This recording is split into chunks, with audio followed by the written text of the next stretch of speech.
Oke guys, selamat datang ya. Kita kembali ngomong tentang pidato-pidatonya Bung Karno.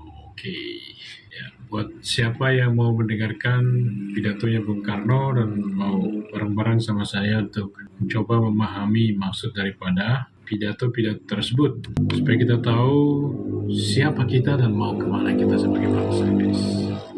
Dan supaya kita tahu dari mana revolusi Indonesia itu berasal dan mau kemana itu revolusi Indonesia. Oke guys, jadi itu ya pidatonya Bung Karno tentang lahirnya Pancasila 1 Juni 1945. Pertama beliau bercerita tentang bagaimana beliau menggali Pancasila. Beliau menggali di dalam ingatannya, menggali di dalam khayalnya, di dalam imajinasinya, kreativitasnya, ciptanya Bung Karno.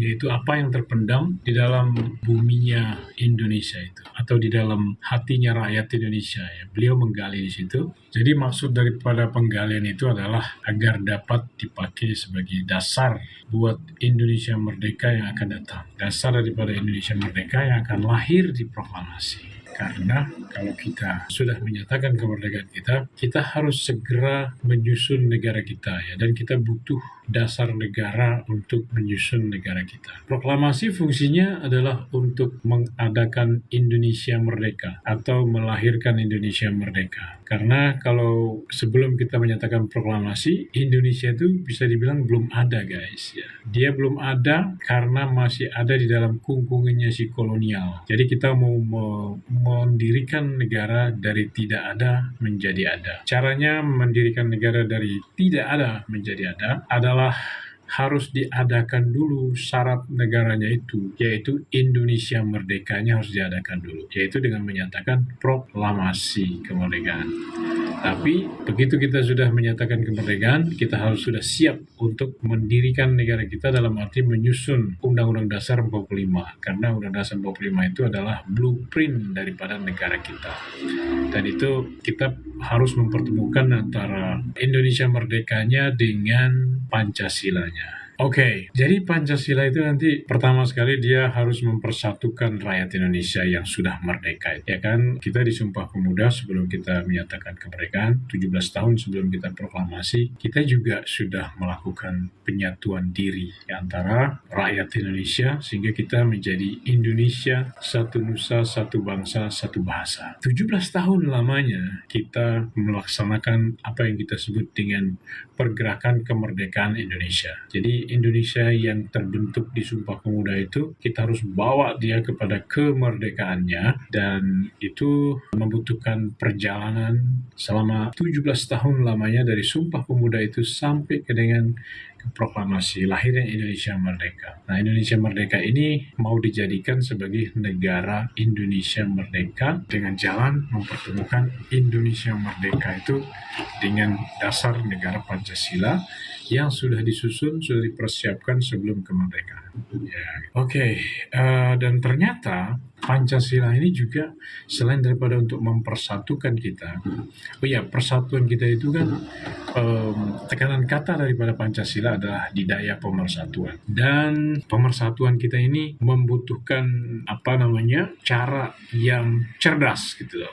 Karena kita kan terdiri dari berbagai macam suku, ras, dan agama. Bagaimana caranya mempersatukan rakyat Indonesia misalnya yang berbeda-beda agama? Bagaimana caranya mempersatukan rakyat Indonesia yang berbeda-beda suku dan ras dan macam-macam perbedaan yang ada? Ternyata di dalam Pancasila itu bukan cuma sekedar mempersatukan, tapi juga untuk mencetuskan revolusi. Jadi untuk memulai revolusi Indonesia, yaitu bagaimana kita membentuk negara kita.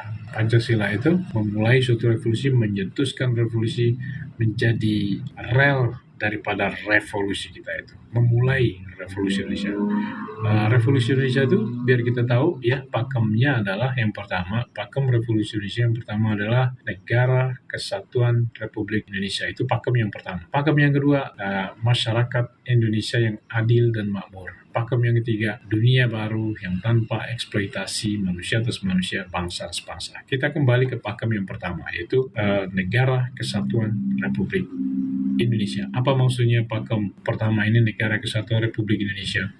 Maksudnya adalah kita harus merealisasikan konseptual negara kita atau blueprint daripada NKRI itu yang ada di dalam Undang-Undang Dasar 45 itu dengan sosial politik ekonomi yang sedemikian rupa itu harus direalisasikan, diwujudkan menjadi sebuah sistem gitu loh. Sebagai sistem yang pada akhirnya sistem ini nanti akan memberikan kepada kita seperti yang diharapkan di pakem revolusi kita yang kedua, yaitu masyarakat Indonesia yang adil dan makmur. Terima kasih Pak Yanto.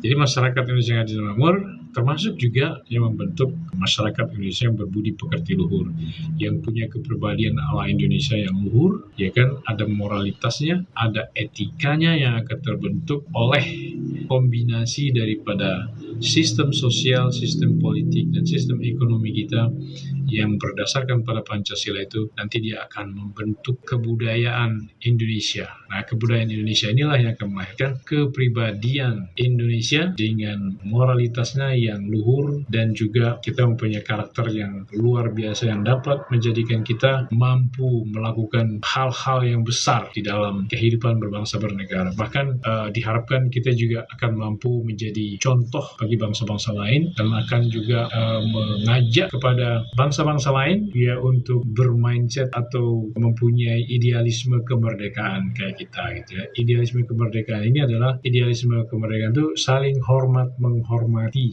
eksistensi masing-masing supaya semua dapat hidup berdampingan secara damai, saling hormat menghormati, yaitu menjunjung tinggi pri kemanusiaan, pri keadilan, ya kan, kita memperlakukan sesama manusia sebagai manusia, ya kan, karena kita sendiri ingin diperlakukan sebagai manusia oleh manusia-manusia lain. Itulah pri kemanusiaan, dan juga kita harus menjunjung tinggi pri keadilan supaya kita bisa saling hormat menghormati. Karena kalau kita tidak saling hormat menghormati, kita tidak dapat bersatu, dan kalau kita tidak dapat bersatu, kita tidak dapat bergotong royong, tidak bisa bekerja bersama, tolong menolong, gitu kan. Kita akan ribut dan rebutan. Supaya kita mempunyai persatuan yang kokoh, nah kita harus memahami idealisme kemerdekaan, idealisme saling hormat menghormati, dan ternyata idealisme saling hormat menghormati ini itu dijiwai oleh dasar sila yang pertama dan kedua, yaitu ketuhanan yang Maha Esa dan kemanusiaan yang adil dan beradab. Ya,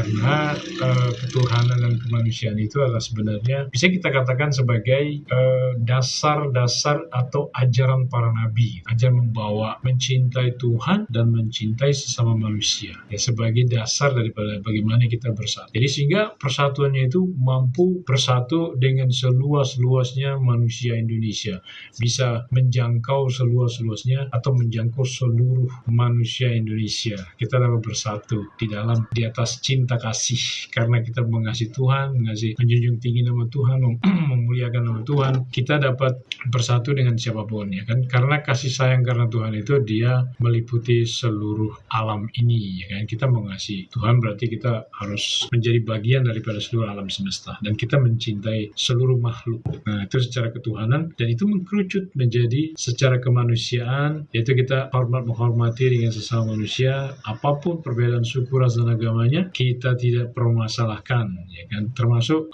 khususnya masalah agama. Ya, mungkin agama kita berbeda-beda, tapi perbedaan itu tidak menjadi problem buat kita, karena perbedaan doktrin itu sama kayak perbedaan bahasa saja. Yang jelas kita semua diciptakan oleh pencipta yang sama, iya nggak Pak Yanto? Ya kan, jadi kita semua diciptakan oleh pencipta yang itu juga. Ya, walaupun narasi kita tentang Tuhan, doktrin kita tentang Tuhan, bagaimana kita memahami tentang Tuhan itu bedanya seperti antara timur dan barat, langit dan bumi bedanya gitu ya, yang nggak nyambung sama sekali gitu, itu bukan masalah. Ya, karena kita tidak perlu menyamakan doktrin. Kita mempunyai doktrin yang berbeda-beda, dan doktrin itu bukan Tuhan. Doktrin itu adalah bahasa. Bahasa boleh berbeda, tapi Tuhan kita sama, ya kan? Bahasa, bagaimana kita menjelaskan tentang eksistensi daripada Tuhan, atau menjelaskan kehendak daripada Tuhan pada manusia. Mungkin cara kita menjelaskannya berbeda, tapi kita tahu persis bahwa kita semua pasti pasti kita semua diciptakan oleh pencipta yang itu saja. Itu yang dimaksud dengan Tuhan itu Esa. Ya. Kita tidak mungkin diciptakan oleh Tuhan yang berbeda-beda, beraneka ragam, ya kan? Karena kalau Tuhan itu sebanyak itu yang menciptakan alam semesta ini, tentu saja Tuhan akan perang ya, rebutan wilayah dan kekuasaan. Tapi kita tahu orang-orang yang mengesakan Tuhan itu maha kuasa, dia maha esa, dia maha menguasai alam semesta ini, dia bisa mengatur, memelihara alam semesta ini dengan seimbang, dengan damai, dengan agung, ya karena dia benar-benar maha kuasa dan dia itu benar-benar esa. Esa ada kaitannya dengan maha kuasa. Maha esa ada maha kuasa atas semua, maha kuasa atas semua, dan dia esa berarti karena dia saja esa, maka dia kuasanya atas semua. Ada komen nih dari Pak Yanto ya. Pak Irwan, ajaran atau doktrin agama sering menjadi ancaman pada kebinekaan dan persatuan di NKRI. Betul banget Pak Yanto ya. Inilah yang harus kita atasin dalam kehidupan kebangsaan kita. Bagaimana caranya mengatasi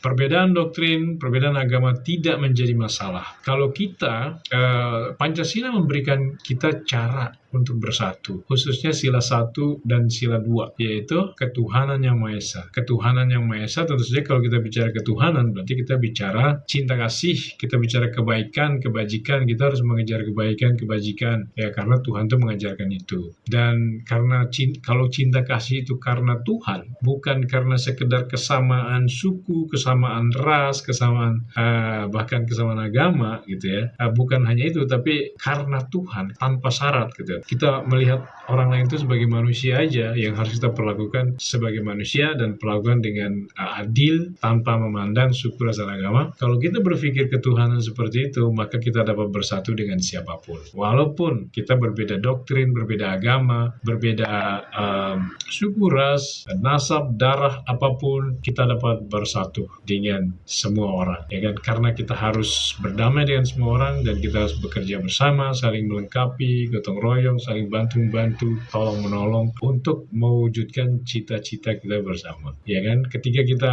memandang kelompok kita lebih tinggi dari yang lain, ya secara nasional gitu, kita memandang lebih tinggi dari yang lain, maka nanti akan ada saling merendahkan atau saling menjelekkan, bahkan saling mengkafirkan, gitu kan? Dan itu akan menyebabkan kita akan bermusuh-musuhan dan berpecah belah. Dan kita tahu bahwa yang namanya bermusuh-musuhan dan berpecah belah itu adalah kita tidak mengesahkan Tuhan namanya. Apakah sikap fanatik beragama menjadi ciri kemunduran peradaban? Saya kira fanatik yang sifatnya itu yang kita masih melekat oleh pola-pola lama gitu kan, pola-pola yang dulu itu diberlakukan di dalam agama karena memang zamannya seperti itu ya. Tapi kita harus mengerti, harus paham bahwa ada di dalam agama itu bagian-bagian yang harus dimoderasi, yang harus menyesuaikan diri dengan perkembangan kedewasaan manusia, kemampuan manusia untuk bersikap dewasa. Kalau dulu, kenapa kok manusia itu misalnya nggak boleh duduk makan satu meja sama orang beda agama? Mesti kan ada ajaran kayak gitu zaman dulu gitu ya. Tapi sebenarnya itu ajaran agama itu enggak seperti itu, karena Tuhan kan mengajarkan silaturahim gitu ya, atau hubungan cinta kasih sayang antara sesama manusia. Ya, berarti ajaran aturan-aturan yang pemisahan manusia, pengkastaan dan lain-lain itu adalah ajaran atau aturan yang dapat berdinamis, yang dapat berkembang ke arah yang lebih sesuai dengan fitrah penciptaan kita, yaitu bahwa kita semua diciptakan punya kemerdekaan sejak kelahirannya, supaya kita saling hormat menghormati, bisa hidup dampingan bersama dan hormat menghormati. Dan kita juga diciptakan beraneka ragam, ya kan? Karena Tuhan itu memang alam semesta ini dia sangat berkuasa dan mampu untuk mengatur seluruh alam ini dengan kekuasaan yang tiada taranya, ya kan? Sehingga antara kemerdekaan dan perbedaan itu harus kita rangkul.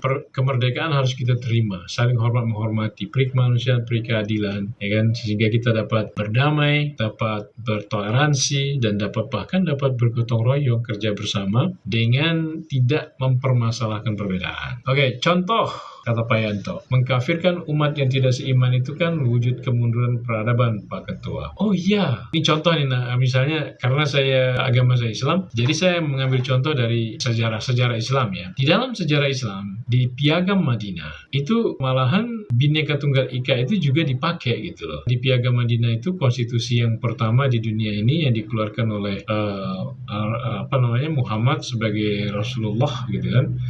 Beliau menjadi pemimpin sekaligus sebagai Rasulullah pada saat itu. Beliau memimpin memandang baik itu mukmin muhajirin, mukmin ansor, suku-suku Yahudi, Arab Badui, kaum Nasrani, semua itu dianggap setara di hadapan kehidupan bersamanya, di hadapan Piagam Madinah, di hadapan aturan bersamanya sebagai masyarakat. Ya, secara masyarakat adalah setara, tidak ada yang lebih tinggi, tidak ada yang lebih rendah. Ya, orang hanya bisa dibedakan dengan kemanfaatannya, kontribusi karya dan perbuatannya untuk kehidupan bersama dan kemanusiaan. Nah gitu, sehingga mereka disebutnya sebagai umat yang satu bahkan. Nah, umat yang satu ini sejajar dengan Bhinneka Tunggal Ika dalam bahasanya kita. Gitu. Bhinneka Tunggal Ika berbeda-beda tetapi satu kesatuan. Ya, bersatunya bukan cuma sekedar bersatu, bukan cuma sekedar satu ya.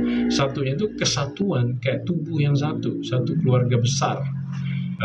Bukan serumpun pohon tapi satu pohon dengan cabang yang banyak. Nah, sampai seperti itu persatuan yang dia dicontohkan oleh di dalam Piagam Madinah itu, di dalam sejarahnya Islam. Artinya Bhinneka Tunggal Ika yang kita alami saat ini, yang kita menjadi semboyan persatuan kita, yang menjadi daya pemersatuan di dalam Pancasila itu sebenarnya dicita-citakan gitu oleh utusan Tuhan di zaman dahulu. Karena memang Tuhan tidak mengajarkan kebencian, tidak mengajarkan saling memusuhi, berpecah belah gitu kan. Karena kita tahu pasti kalau kita musuh-musuhan, pecah belah, saling membenci, itu pasti akan menimbulkan konflik dan akhirnya menjurus kepada konflik yang saling meniadakan, dan itu akan membuat kita menjadi tidak aman hidupnya, akan kita ketakutan dan akan khawatir dan lain-lain. Kita tidak bisa merasa tentram, damai, dan tidak bisa sejahtera karena apa yang sudah dibangun kalau kita bermusuh-musuhan pasti akan dirusak tanpa mempedulikan kebersamaan. Nah, jadi sebenarnya di zamannya Rasulullah pun ada contoh Bhinneka. Cuman dia bubar setelah sekitar hampir 10 tahun, 9 tahun lebih. Ya, dia menjadi bubar karena ada penyebabnya. Nah, artinya kalau dia misalnya suatu saat setelah bubar itu nanti manusia pikirnya sudah dewasa, sudah mampu bersatu di dalam keberagaman, sudah mampu saling toleransi, berpikirnya tinggi, peradabannya tinggi, dia saling menghormati, berperi kemanusiaan, berperi keadilan, mengasihi karena Tuhannya itu tidak memandang suku, ras, dan agama lagi, tapi benar-benar karena peri kemanusiaan dan peri keadilan, jadi murni, kasih sayang yang murni, mengasihi sesama dengan cara yang murni, itu peri kemanusiaan dan peri keadilan, tidak memandang, bukan karena syarat tertentu. Oke, kita jawab yang selanjutnya. Contoh mengkafirkan sudah tadi ya.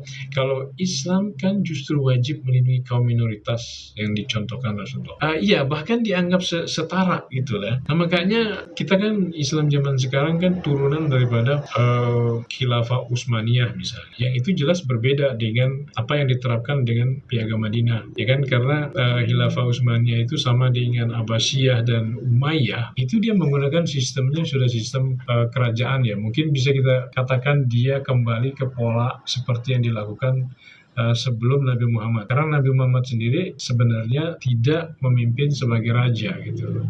Beliau memimpin sebagai hamba katanya. Ada di sebuah hadis dikatakan beliau memimpin sebagai hamba sekaligus rasul, memimpin sebagai rakyat. Jadi beliau tuh di Madinah itu memimpin sebagai salah satu dari rakyat yang dipilih menjadi pemimpin, ya kan? Karena beliau kan dipilih, bukan dia yang memimpin pemimpin gitu ya, tapi beliau yang dipilih oleh masyarakat Madinah menjadi pemimpin mereka. Gitu. Dan akhirnya makanya beliau memimpin sebagai salah satu dari anggota masyarakat, tapi dia juga adalah seorang rasul. Rasulullah. Nah, kombinasi kepemimpinan yang baik itu seperti itu, yaitu memimpin sebagai hamba sekaligus rasul, bukan sebagai raja sekaligus nabi. Ternyata di Madinah beliau sudah tidak memimpin sebagai raja lagi. Ya, seperti di Mekah mungkin beliau karena memulainya dengan sendirian, ya polanya mungkin kayak kerajaan, tapi karena beliau nyampur dengan komunitas-komunitas lain di Madinah itu, jadi sudah tidak ada lagi. Dia kayak satu kelompok aja gitu, satu golongan aja, tapi dia berbagai macam golongan. Nah, itu menyebabkan beliau merubah strategi kepemimpinannya, yaitu memimpin sebagai seorang hamba sekaligus rasul. Di hamba artinya bukan raja atau artinya salah satu dari anggota masyarakat yang menjadi pemimpin, tapi beliau juga adalah rasul. Nah, ini perbedaannya. Nah, sedangkan zaman Umayyah, Abbasiyah, dan Utsmaniyah itu kepemimpinan sudah kembali lagi ke pola ke sebelum zamannya Nabi Muhammad. Misalnya di eranya Nabi Daud, dia seorang raja, Nabi Muhammad sudah menolak memimpin sebagai raja. Nah, ini rupanya pola itu lahir secara alamiah pada dirinya rakyat Indonesia. Ya, pertama lahir sebagai Indonesia merdeka yang tidak bisa dibagi-bagi, karena kita diajarin oleh sejarah kita untuk bersatunya itu benar-benar bersatu bulat mutlak kan, karena itu tadi kita dituntut oleh sejarah kita bahwa kalau kita mau merdeka maka kita harus bersatu, dan bersatunya itu kita harus bersatu di dalam keberagaman suku, ras, dan agama dan lain-lain, dan itu kita harus terima. Kalau nggak terima kita nggak akan bisa bersatu dan kita nggak akan bisa merdeka. Dan akhirnya kita dapat melakukan itu dan kita lahir sebagai Indonesia merdeka yang tidak bisa dibagi-bagi. Oleh karena itu nanti negaranya juga negara yang nggak boleh dibagi-bagi. Kita nggak bisa menjadi negara serikat, ya kan? Kita nggak bisa menjadi negara serikat, nggak bisa menjadi negara federal. Kita harus menjadi negara kesatuan karena kita lahir sebagai kesatuan, ya kan? Bagaimana masakan itu kan tergantung daripada bahan bakunya. Bahan bakunya apa? Misalnya singkong, maka makanannya yang dibuat adalah makanan yang terbuat dari singkong kan gitu. Jadi kalau kita lahir sebagai bangsa yang satu kesatuan, maka kita akan menjadi negara yang satu kesatuan juga. Makanya ketika kita memikirkan rumus bagaimana kita harus menjadi negara, maka para pendiri bangsa kita merumuskan bahwa kalau kita membentuk negara kita, kalau kita mau mendirikan negara kita, maka negara kita itu adalah negara kesatuan yang berbentuk republik. Kesatuan karena kita nggak bisa dibagi-bagi, republiknya berkedaulatan rakyat gitu ya. Karena ketika kita menyatakan kemerdekaan, disitulah kita secara otomatis kekuasaan atau kedaulatan itu pindah kepada tangannya rakyat Indonesia. Dari tangannya si kolonial, secara otomatis ketika kita menyatakan kemerdekaan, maka kekuasaan atau kedaulatan dari si kolonial itu berpindah kepada tangannya rakyat Indonesia, sehingga kita menjadi rakyat Indonesia yang berdaulat sebagai satu kesatuan. Kan gitu kan, secara alur kejadian dan kelahiran kita itu seperti itu. Dan itu menjadi hikmat, menjadi acuan, menjadi arah, menjadi pola bagaimana kita harus mendirikan dan menyusun, mengelola, membangun negara kita ke depannya. Nah, dalam suatu perjalanan revolusi, merealisasikan blueprint daripada negara yang kita bangun, yang kita susun. Nah, dan itulah NKRI, pertemuan antara Indonesia merdeka yang tidak bisa dibagi-bagi tadi dan yang mengandung kedaulatan rakyat tadi itu dipertemukan dengan Pancasila, maka lahirlah Undang-Undang Dasar 1945 dengan segala macam pasal-pasalnya itu, yang ujungnya adalah kita harus menjadi negara kesatuan Republik Indonesia harga mati. Ya, karena kita memang nggak bisa dirubah-rubah lagi tuh. Kita jadi seperti apa adanya kelahiran kita. Kita nggak mau nyontek bangsa lain. Kita nggak mau nyontek negara ala Timur Tengah misalnya. Kita nggak mau nyontek negara ala Cina misalnya gitu kan. Kita menjadi negara diri kita sendiri, yaitu bangsa yang satu kesatuan, dan di dalamnya terkandung kelahiran dari kedaulatan rakyat Indonesia sebagai satu kesatuan dari Sabang sampai Merauke. Itulah negara kita. Nah, ini bangsa kita harus paham dengan sejarah ini gitu loh, supaya kita jadi diri kita sendiri, supaya kita tidak menjadi bangsa lain. Kita harus bangga menjadi diri kita sendiri, menjadi Indonesia, karena itu adalah ketentuan Tuhan. Kita dijadikan seperti itu oleh Tuhan, maka ketika kita membangun negara kita dengan pola kita sendiri, dengan jati diri kita sendiri, maka kita ya mengikuti kehendak Tuhan gitu loh. Makanya benar kalau dikatakan mengatakan bahwa proklamasi kita, pernyataan kemerdekaan kita itu adalah atas berkat rahmat Tuhan yang Maha Kuasa, dan karena kita juga mempunyai dorongan keinginan luhur. Jadi pertemuan antara berkat rahmat Tuhan dengan keinginan luhur kita dari dari bottom up, top down-nya adalah rahmat Tuhan. Mungkin karena itu adalah buah daripada janji Tuhan kalau buat orang-orang yang merubah keadaannya, kan gitu kan.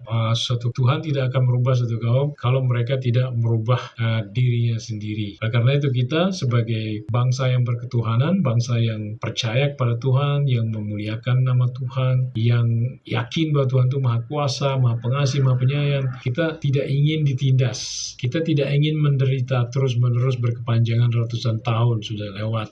Sebagai wujud daripada keimanan kita kepada Tuhan, makanya kita menegakkan kebenaran, menegakkan keadilan, melepaskan diri kita daripada penderitaan. Penderitaan yang kita alami panjang, makanya revolusi kita atau perjuangan pergerakan kemerdekaan Indonesia kita, termasuk revolusi kita merealisasikan blueprint NKRI yang sudah tersusun itu sebenarnya revolusi amanat penderitaan rakyat Indonesia. Jadi itu amanat penderitaan daripada orang tua kita zaman dulu yang mengalami masa penjajahan. Mereka menderita, miskin, bodoh, terbelakang, dan seterusnya. Mereka menderita dan mereka menitipkan amanat supaya kepada penerus mereka itu melaksanakan suatu perjuangan yang mengarahkan mereka kepada kemerdekaannya, dan kemerdekaannya itu menjadi negaranya, dan negaranya, susunan negara kemerdekaannya itu direalisasikan menjadi kehidupan berbangsa bernegara yang merdeka dalam segala hal, dalam sosial,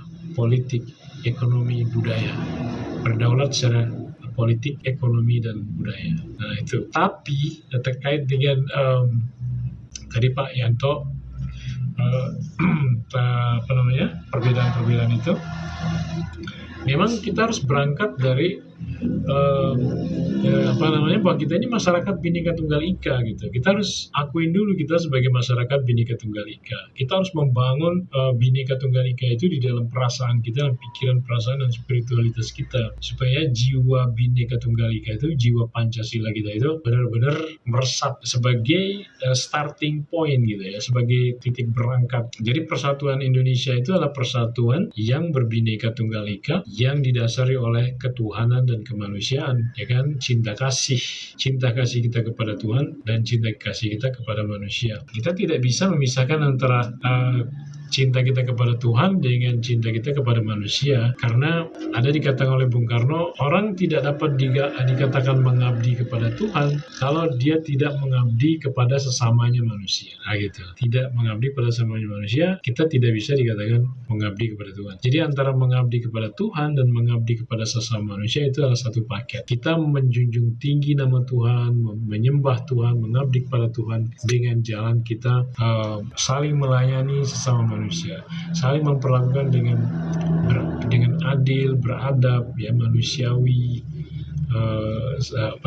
selalu bersatu, selalu saling hormat menghormati, tidak memandang dirinya lebih baik, lebih benar, lebih apa dari yang lain. Dalam konteks kita berbangsa bernegara, kita adalah setara semua golongan, ya kan? Kita harus memandang bahwa kita harus bermanfaat aja buat kehidupan bersama kita gitu. Seperti kata Gus Dur kan, kalau kamu bermanfaat, kalau kamu sangat bermanfaat, orang tidak akan bertanya apa agama. Nah gitu. Cuman ya kita itu harus memposisikan diri kita setara, persamaan, kesetaraan dengan semua yang lain. Adapun sudut pandang kita masing-masing tentang Tuhan, keagamaan, itu urusan internal kita masing-masing. Tapi kita bisa menjadikan kehidupan sosial kita itu, yaitu kehidupan berbangsa bernegara kita ini, bisa kita jadikan sebagai bagian daripada keagamaan kita. Nah, itulah yang dimaksud oleh Bung Karno ketika beliau mengatakan bahwa nasionalisme kita adalah suatu nasionalisme yang dapat menjadikan kita perkakasnya Tuhan. Jadi ternyata nasionalisme kita, kehidupan kebangsaan kita yang bebas dari penjajahan ini, dan kita tuangkan dalam bentuk negara gitu ya, yang disusun dalam Undang-Undang Dasar 45, dan itu menjadi blueprint daripada negara kita. Jadi kehidupan itu adalah kehidupan yang dapat menjadikan kita perkakasnya Tuhan dan dapat menjadikan kita hidup di dalam roh. Yang nasionalisme kita ini, nasionalisme, makanya ada orang mungkin mengatakan nasionalisme yang religius atau nasionalisme yang berspiritualitas, nasionalisme yang bahkan dapat menjadikan kita hidup di dalam roh. Hidup dalam roh itu apa ya? Ya kita hidup dalam kebenaran, dalam roh Tuhan, dalam cinta kasih, kasih sayang, ya kan? Karena itulah ilmu yang paling tinggi. Ilmu yang paling tinggi adalah cinta kasih. Ya karena kalau cinta kasih semua orang akan senang, disayangi, diberi, ya kan? Kita pengorbanan kita salurkan kepada ya, orang lain. Pasti orang lain senang menerima dikasih apa yang dikasih oleh orang lain. Jadi kalau cinta kasih itu sebenarnya strategi ilmu yang paling tinggi, cinta kasih. Tinggal bagaimana kita melihat Pancasila itu sebagai ilmu cinta kasih, ilmu kasih sayang. Itu bagaimana kita bersatu, dan itu adalah cinta kasih. Dan memang iya gitu kan.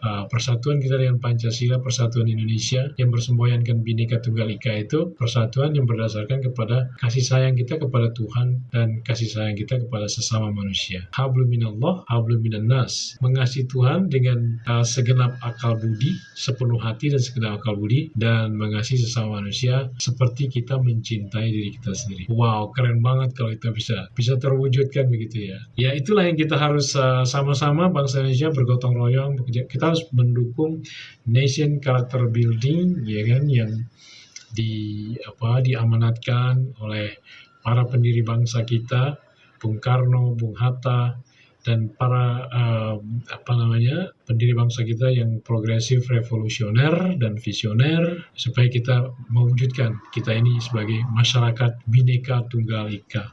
Kita merasa satu kesatuan, satu tubuh, ibaratkan satu kesatuan wilayah. Bung Karno pernah mengatakan, dari Sabang sampai Merauke, ya kan, bukan hanya kata-kata ilmu bumi, tapi dari Sabang sampai Merauke adalah satu kesatuan kebangsaan, ya kan, satu kesatuan kenegaraan, satu kesatuan ideologi, satu kesatuan tekad, satu kesatuan cita-cita sosial yang hidup laksana api unggun, like a burning fire. Nah, artinya kita benar-benar harus merasa satu, gitu. Nggak boleh dibagi-bagi, nggak boleh dipisah-pisah. Walaupun kita beraneka ragam, tapi secara beradab kita dapat merasa sebagai satu keluarga besar yang mana kita nggak merasa ada masalah dengan perbedaan apapun ya agama kita. Gitu. Asalkan kita jangan saling menginvasi agama aja gitu. Benar nggak Pak Yanto? Kira-kira ya. Ya mudah-mudahan terjawab ya pertanyaannya Pak Yanto dengan ya semampu saya, karena saya hanya ingin ikutan berjuang, rasa bertanggung jawab untuk bangsa dan negara, untuk generasi yang akan datang. Saya punya anak, saya punya cucu. Saya mengharapkan mereka semua hidup di dalam kedamaian dan kesejahteraan yang mampu, yang dapat kita ciptakan bersama-sama secara bergotong royong di dalam kita mencari perkenanan dan keridhaan Tuhan. Dan ada yang menarik, Pak Yanto ya, Pak Ika, Bu Ika ya, ada yang menarik IKN sekarang itu, ada yang namanya sumbu kebangsaan IKN. Sumbu kebangsaan IKN. Itu sebuah sumbu dari titik nol sampai dengan Istana Garuda, itu dalam satu garis lurus, dia terdiri dari Plaza Bhinneka Tunggal Ika yang ada titik nolnya, kemudian ada pilar-pilar yang merepresentasikan setiap daerah.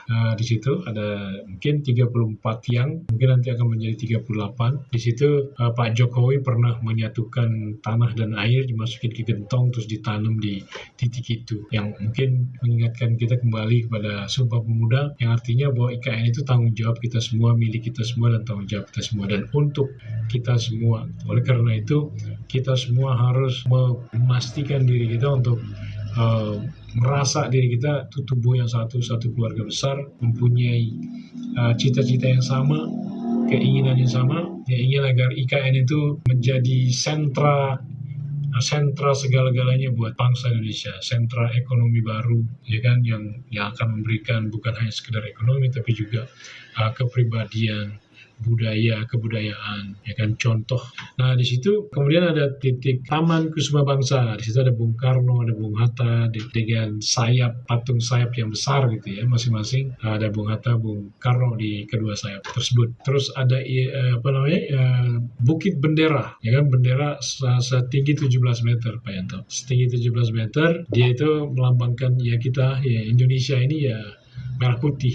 ketika kita di Sumpah Pemuda juga, kita Sumpah Pemuda satu nusa, satu bahasa, kemudian kita semua di situ diperkenalkan bendera merah putih ya untuk sebagai identitas bersama kita yang sebenarnya sudah ada sejarahnya di zaman Majapahit. Kita itu merah putih ya.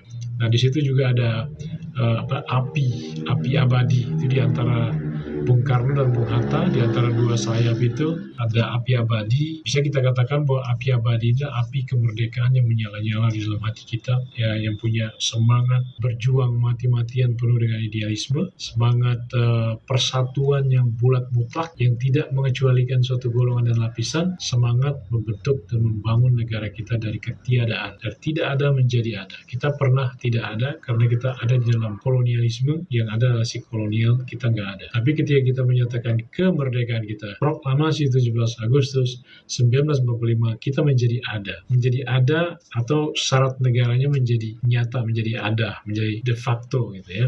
Sehingga kita yang menjadi ada itu, yaitu Indonesia merdeka itulah yang kemudian dipertemukan dengan dasar negara kita Pancasila, sehingga membentuk Garuda Pancasila. Ya, kita yang lahir sebagai Garuda Emas Proklamasi atau Indonesia Merdeka, Garuda Emas Proklamasi, dikasih perisai Pancasila di dadanya sebagai jiwa untuk dia menghadapi tantangan zaman. Dia mampu menghadapi tantangan zaman dengan perisainya tersebut, dengan prinsip-prinsip yang harus ditanam dalam pikiran, perasaan, dan spiritualitas kita sebagai bangsa Indonesia. Itulah akhirnya tersusun menjadi Undang-Undang Dasar 1945, yaitu Garuda Pancasila itu sendiri simbolikanya, ya kan? Walaupun Garuda Pancasila ini baru ditongolin di era tahun 50, akhir-akhir tahun 50, ya, yang tujuannya sebenarnya untuk mengingatkan kita sih bahwa kita itu negara kesatuan, loh, kita bukan negara serikat, kita negara kesatuan. Oleh karena itu kita harus dari negara serikat ini kita harus kembali kepada negara kesatuan sebagaimana arah kita yang mula-mula gitu kan, hikmat yang diberikan oleh Tuhan kepada kita pada kelahiran kita, puncak kristalisasi dan jati diri kita sebagai bangsa Indonesia sebagai satu kesatuan dalam konteks belum bicara sebagai negara, tapi kita baru sebagai cikal bakal daripada kepemimpinan, yaitu rakyat Indonesia berdaulat sebagai satu kesatuan. Yang kemudian kita mempunyai hikmat negara Indonesia adalah negara kesatuan yang berbentuk republik. Oke, jadi kita harus menjadi masyarakat Bhinneka Tunggal Ika ya. Saya ingin berpesan kepada kawan-kawan semua, saudara-saudaraku sebangsa dan setanah air, kita adalah satu. Kata Bung Karno, hei putra-putri Indonesia, berapa jumlahmu? Jawablah, kami hanya satu. Wah, Bung Karno mengatakan gitu. Itu adalah amanat dan pesan yang sangat luar biasa. Walaupun kita banyak, tapi kita adalah satu. Kami hanya satu. Nah, harusnya seperti itulah kita merasa. Jangan sampai kita hal-hal yang kecil, hal-hal yang tidak perlu, atau karena egoisme kelompok, golongan, kita menjadi ribut, menjadi berantem. Harusnya tidak. Ya, mari kita ingat persatuan kita, persatuan Indonesia yang bersemboyankan Bhinneka Tunggal Ika, dan kita ini Bhinneka Tunggal Ikanya juga mempunyai arti yang sangat dalam, yaitu itu adalah Tanhana Dharma Mangruwa. Kita dengan berbhinneka Tunggal Ika, kita mengatakan kebenaran itu tidak mendua. Oleh karena itu, perbedaan kita yang banyak ini, kita harus mencari titik temunya, karena kebenaran itu tidak mendua. Kita harus mempunyai titik temu pijakan bersama, yang mana semua nyambung, semua enak, semua aman, semua damai, tidak ada yang dirugikan, tidak ada yang terancam oleh cara berpikir dan keyakinan dan kepentingan pihak manapun. Ya, setiap orang aman buat orang lain sesama bangsa. Nah, inilah yang harus kita bangun di dalam diri kita, dan kita harus bangga itu ya. Kita harus bangga. Kita mempunyai idealisme yang luar biasa, yaitu kerangka berbangsa dan bernegara kita di dalam pembukaan Undang-Undang Dasar 1945, yaitu kemerdekaan kebangsaan Indonesia. Maka disusunlah kemerdekaan kebangsaan Indonesia itu dalam suatu Undang-Undang Dasar, yaitu Undang-Undang Dasar 45 gitu kan. Undang-Undang Dasar 45 ini adalah susunan daripada kemerdekaan kebangsaan Indonesia, atau kehidupan kebangsaan kita yang merdeka itu disusun dalam suatu susunan Undang-Undang Dasar, disusun dalam suatu undang-undang hidup dunia baru kita gitu loh. Yang sebenarnya ada terjadi kita meninggalkan dunia lama gitu kan. Dunia lama itu dunia imperialisme dan kolonialisme. antitesis daripada kemerdekaan kebangsaan. Kemerdekaan nasionalisme itu yang kita berada sekarang, saat ini kita berada di situ. Di dalam kerangka itu kita mendirikan negara kita, Negara Kesatuan Republik Indonesia, kesatuan yang berbineka tunggal ika, Republik yang berkedaulatan rakyat, dan kita meninggalkan dunia lama yaitu imperialisme, kolonialisme, kerangka atau cara bernegara, pola yang sudah usang, sudah lama, karena di situ mengandung pemisahan manusia, mengandung feodalisme, mengandung bangsa-bangsa antar bangsa. Justru kita tidak mengecualikan suatu golongan dan lapisan. Artinya kita mengesahkan Tuhan itu sudah tingkat tinggi, karena kita sudah bersatu dengan semua manusia. Kalau kita dapat bersatu dengan semua manusia, berarti kita sudah mengesahkan Tuhan dengan setinggi-tingginya mengesahkan Tuhan. Kalau Tuhan itu esa, maka manusia itu satu. Jadi Bhinneka Tunggal Ika adalah cara kita mengesahkan Tuhan, atau cara kita mengatakan Tanhana Dharma Mangrua, bahwa kebenaran itu tidak dua, bahwa Tuhan itu esa. Oleh karena itu kita semua harus bersatu. Yuk kita bersatu, kan gitu kan. Walaupun kita beraneka ragam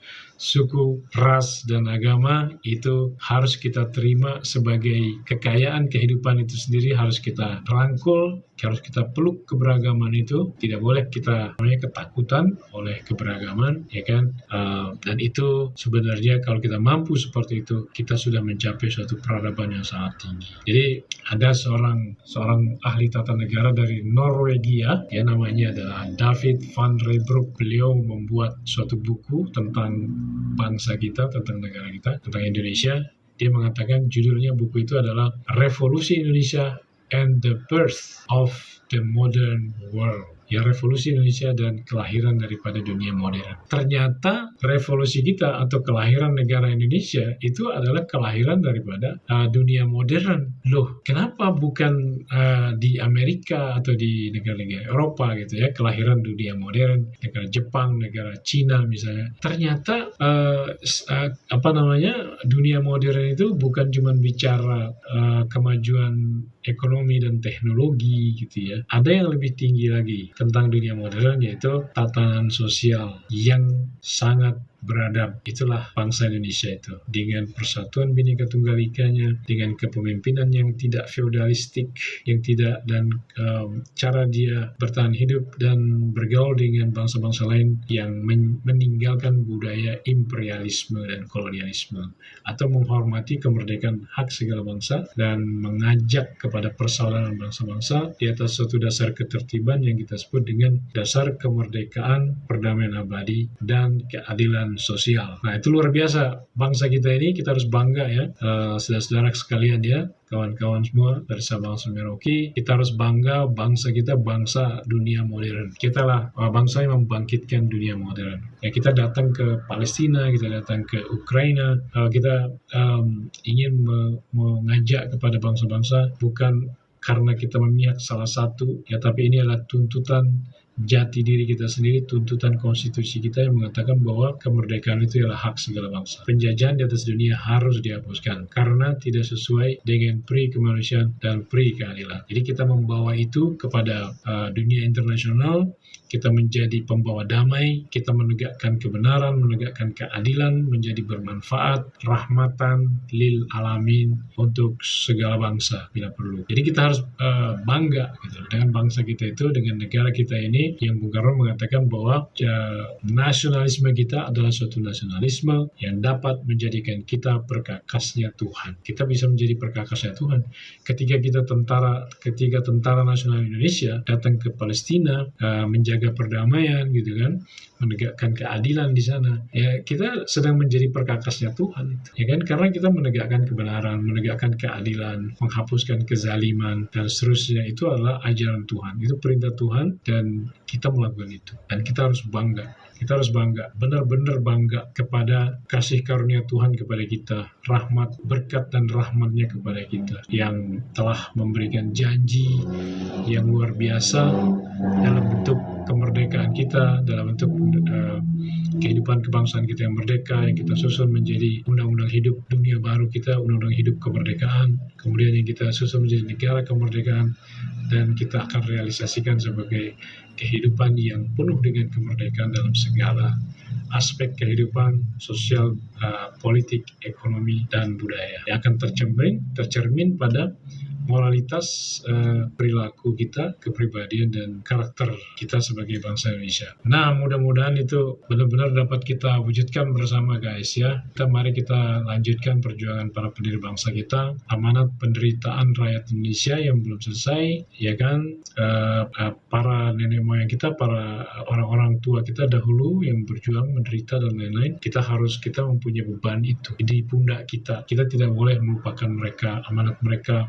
Kita adalah kelanjutan keturunan daripada mereka semua, dan kita mempunyai tanggung jawab moral untuk meneruskan amanat, harapan dan cita-cita mereka itu bahwa mereka tidak ingin kita hidup di dalam penderitaan seperti mereka. Begitu juga dengan anak dan cucu kita, gak boleh hidup menderita. Kita harus menyelesaikan revolusi Indonesia, yaitu merealisasikan konseptual atau blueprint daripada Negara Kesatuan Republik Indonesia, yang insya Allah sekarang itu babak baru di situ tentang bagaimana kita meneruskan revolusi, yaitu dengan tampilnya ibu kota Nusantara ya, sebagai upaya kita untuk meneruskan revolusi, mewujudkan Indonesia Emas tahun 2045 insya Allah, ya kan? Bismillah guys ya, kawan-kawan semua, ini untuk kita semua, untuk anak cucu kita semua. Kita tidak ingin menderita seperti nenek moyang kita dulu, dan mereka juga berdoa dan menitipkan amanat kepada kita, yaitu amanat penderitaan rakyat, yaitu dengan jalan kita melaksanakan revolusi, meneruskan revolusinya para pendiri bangsa kita, yang jangan juga tentu saja mereka menitipkan amanat bahwa kita harus meneruskan revolusi Indonesia yang belum selesai. Itu pakem revolusi kita, satu, Negara Kesatuan Republik Indonesia, yaitu merealisasikan blueprint NKRI, kemudian mewujudkan masyarakat Indonesia yang adil dan makmur. Dengan menggunakan NKRI sebagai alat, kita mewujudkan masyarakat Indonesia yang adil dan makmur. Jadi kalau kita mau adil dan makmur, kita harus wujudkan konseptual daripada negara kita itu yang ada di Undang-Undang Dasar 45 itu, atau blueprint itu harus kita realisasikan seperti kita membangun rumah ya, yang ada blueprintnya, kita bangun, kita realisasikan, kita wujudkan. Karena itu menjadi sistem yang akan bergerak sedemikian rupa dan akan mendatangkan kemakmuran, kesejahteraan, kedamaian, dan kesejahteraan buat kita semua. Nah, itu sistem. Kita nggak bisa mengandalkan kekuatan hanya presiden misalnya, atau dengan menteri-menterinya mereka mendatangkan cita-cita kita. Tidak cukup begitu. Kita harus mengandalkan sistem negara kita. Jadi jangan kita khawatir apa yang akan kita makan, apa yang kita minum, apa yang kita pakai, dan lain-lain. Karena kalau menurut agama itu ditanyakan oleh orang-orang yang tidak percaya kepada Tuhan, ya kan?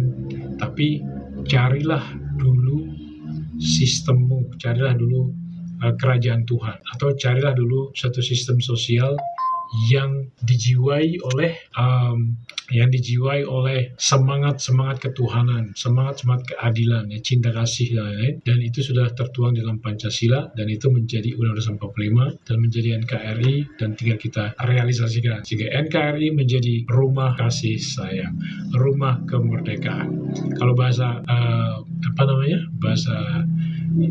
Islamnya itu ya, karena saya kebetulan agama Islam guys, jadi saya menjelaskannya dengan agama saya. Misalnya Baitul Atiq, rumah kita ini, rumah NKRI ini, rumah cinta kasih ini adalah Baitul Atiq. Baitul Atiq artinya rumah kemerdekaan. Memang rumah kemerdekaan, kalau kita pergi haji ada Baitullah, Ka'bah, itu disebut rumah kemerdekaan, atau rumah mula-mula, artinya rumah yang sebenarnya fitrah. Karena apa? Karena di situ manusia aman, damai, sentosa, sejahtera, tidak ada kekhawatiran, tidak ada ketakutan, tidak ada kesedihan, karena semua orang dapat bersatu, berdamai, tolong-menolong, gotong royong, ya, dengan dan berbagi kesejahteraan secara berkeadilan sosial. Nah, itu kalau kita berjalan murni dengan dasar Pancasila Bhinneka Tunggal Ika sebagai dasar daripada kehidupan kita. Oke, mudah-mudahan ada manfaatnya ya. Pak Yanto, terima kasih sudah hadir, dan terima kasih likes-nya gitu. Dan kawan-kawan semua, kalau ada salah kata mohon dimaafkan. Terima kasih atas kehadirannya, dan salam nasional merdeka.